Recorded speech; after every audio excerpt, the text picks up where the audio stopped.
Picture this, a tiny island in the middle of the vast South Atlantic Ocean. This is Tristan da Cunha, the most remote inhabited island on Earth.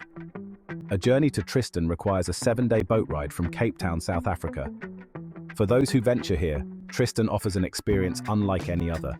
Join me as we delve into the wonders of Tristan da Cunha.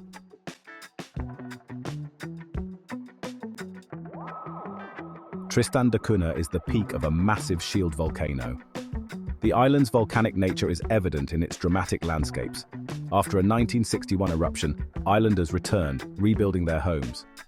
Discovered in 1506, permanent settlement began in the 19th century. Today, descendants of early settlers form a resilient community.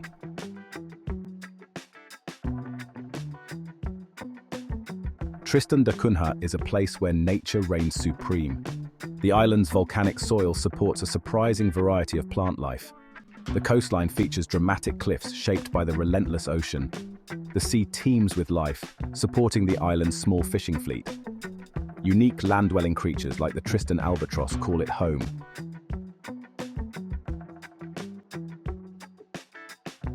Thousands of rockhopper penguins inhabit Tristan da Cunha. Their guano fertilizes the island's limited farmland. Potatoes are a staple crop and even used as currency. The close-knit community of 250 people cherishes traditions. Life revolves around nature's rhythms and the occasional volcanic rumble.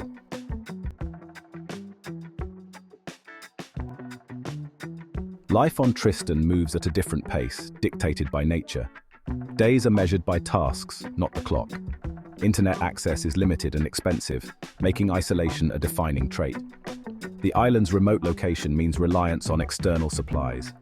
Islanders find joy in simple things and adapt to challenges.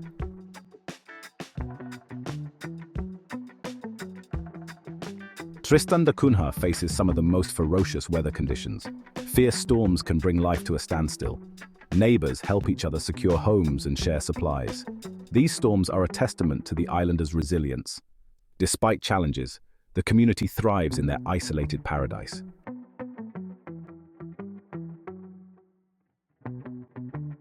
Tristan da Cunha was first spotted by Portuguese explorer Tristan da Cunha in 1506. The island remained largely untouched by European influence for over a century. In 1695, Dutch sailors documented its unique flora and fauna. Tristan served as a stopover for passing ships in the 18th and 19th centuries. This set the stage for its permanent settlement and unique community.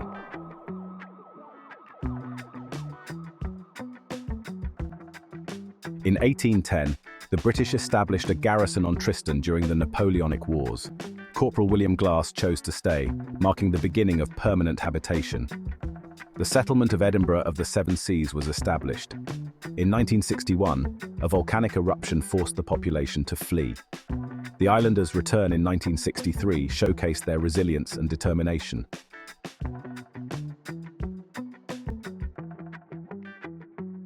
The 1961 eruption uprooted the Tristan da Cunha community. In 1963, islanders voted to return, rebuilding their lives. They cleared debris, constructed new homes, and re-established farms. The spirit of community shone through as neighbors helped each other. The return to Tristan da Cunha is a testament to the enduring human spirit.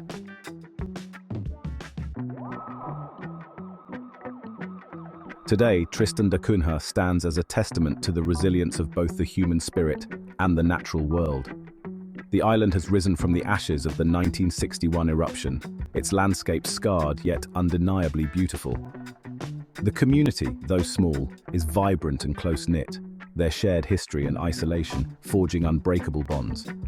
Life on Tristan may be a world away from the hustle and bustle of modern life, but it is by no means stuck in the past.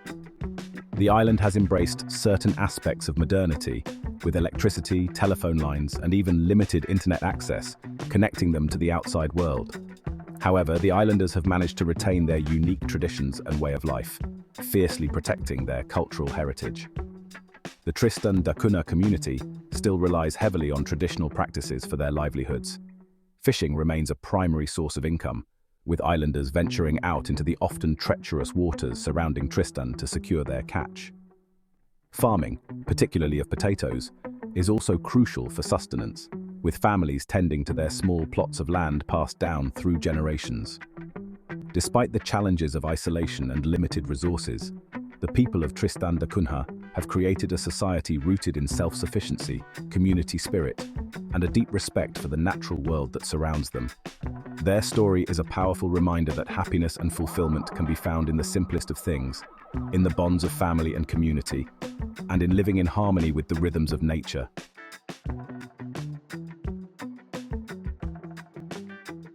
Right, let's be honest, life on Tristan da Cunha isn't exactly a beach holiday. But what's a typical day like for a Tristanian? Well, imagine waking up to the sound of the South Atlantic crashing against the shore, the air crisp and clean. No traffic, no sirens, just the sound of the sea, and perhaps the distant calls of seabirds. Work on the island is often dictated by the elements. Fishing is a primary source of income, so if the weather's good, you might find yourself heading out on a boat with other islanders, braving the waves for a catch of crayfish or tuna. Back on land, you might tend to your potato patches. Remember, potatoes are like gold dust here. Livestock farming is another common occupation, with sheep dotting the island's slopes. But life on Tristan isn't all work and no play. Afternoons might be spent with family or friends, perhaps enjoying a game of football, the island's passion, or gathering for a chat and a cuppa. Evenings are often spent indoors, catching up on the radio. Internet access is limited, remember, or enjoying some homemade entertainment. Life here is about simplicity, about appreciating the little things. A walk along the coast, watching the sunset over the vast ocean. These are the moments that make up a day in the life of a Tristanian.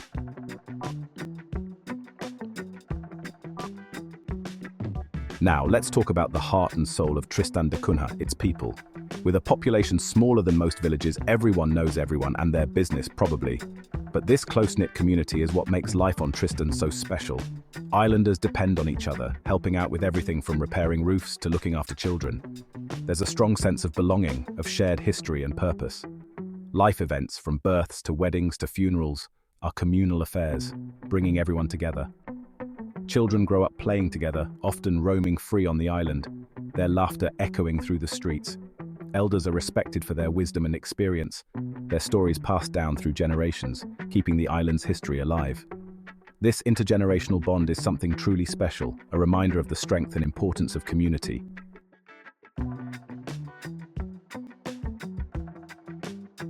Now you might be wondering, how do people on Tristan da Cunha make a living? Well, it's a mix of traditional practices and some modern twists.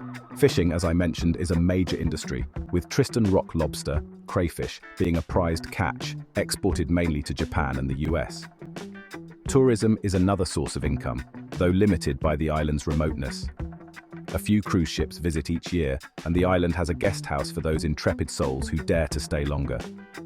Tristan also issues its own stamps, a hit with collectors around the world, and residents create beautiful handicrafts, like knitted garments and wooden model boats, sold to visitors and through online platforms. But here's the quirky part. Remember how I said potatoes are like gold dust here? Well, they're actually used as a form of currency on the island. Yes, you heard that right. Given the limited cash economy, islanders often trade goods and services using potatoes as a unit of exchange. It's a testament to the resourcefulness and adaptability of the Tristanian spirit.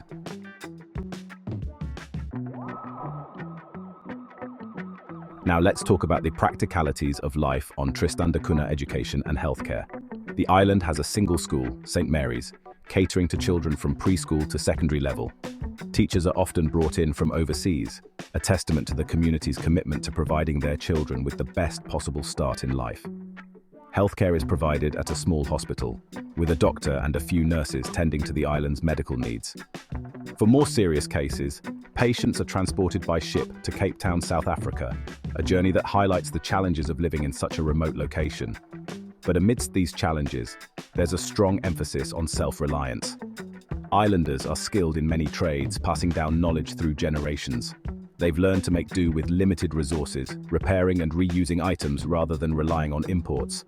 This practical, hands-on approach to life is admirable, a testament to the Tristanian spirit of resilience and resourcefulness.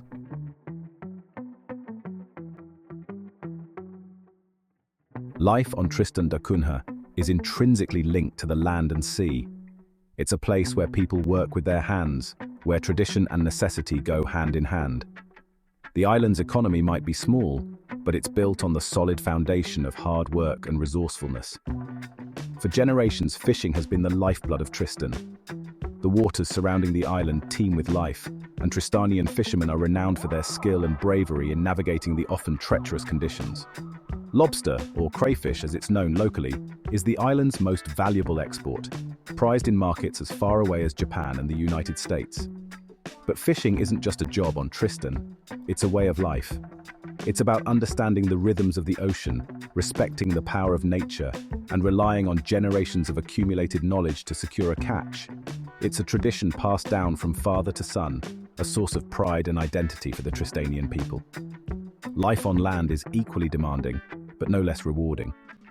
Farming, primarily of potatoes, is essential for sustenance. Each family typically has their own small plots of land, carefully tended to provide for their needs. Sheep farming is another important activity, providing wool for clothing and meat for the table. The Tristanian approach to farming is one of sustainability and respect for the land, a delicate balance between taking what's needed and ensuring the island's resources can continue to provide for generations to come. Now, you might be picturing these Tristanian fishermen as lone wolves, battling the elements. But that's not the Tristanian way. This is a community where cooperation is key, where everyone looks out for each other. The Tristan da Cunha fishing industry operates as a cooperative, with all fishermen sharing in the profits. This ensures that everyone benefits from the island's natural bounty. The cooperative holds a royal warrant, granted by Queen Elizabeth II, recognizing their status as a supplier of crayfish to the British royal family. So you could say that these Tristanian fishermen are, in a way, lobster kings.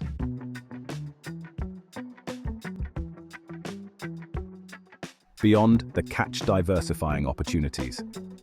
While fishing and farming remain the economic backbones of Tristan da Cunha, the islanders are not ones to rest on their laurels. They recognize the need to diversify their opportunities, to create a more resilient and sustainable future for their remote community. And they're doing so with characteristic ingenuity and adaptability. Tourism, though limited by the island's remoteness, offers a potential source of income. A handful of cruise ships visit Tristan each year, bringing with them a welcome influx of visitors eager to experience the island's unique culture and pristine natural beauty. The island also has a guest house, offering a more immersive experience for those intrepid travelers willing to venture off the beaten path. But Tristan's tourism offerings go beyond just sightseeing. The island boasts a wealth of opportunities for nature lovers, from birdwatching to hiking to exploring the dramatic volcanic landscapes.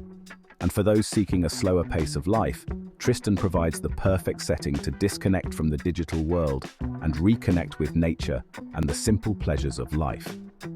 In addition to tourism, the Tristan da Cunha government has been actively exploring ways to diversify the island's economy.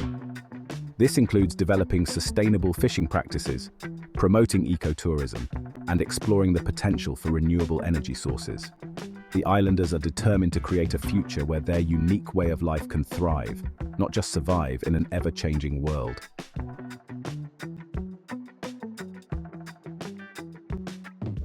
A sustainable future, challenges and prospects. Life on Tristan da Cunha is not without its challenges. The island's remoteness poses significant logistical hurdles. Everything must be shipped in, making the island reliant on the outside world. Climate change presents another pressing concern. Rising sea levels threaten coastal infrastructure and fish stocks. But the Tristanian spirit remains undaunted. This community has overcome adversity and faces the future with resilience. They are determined to build a sustainable future.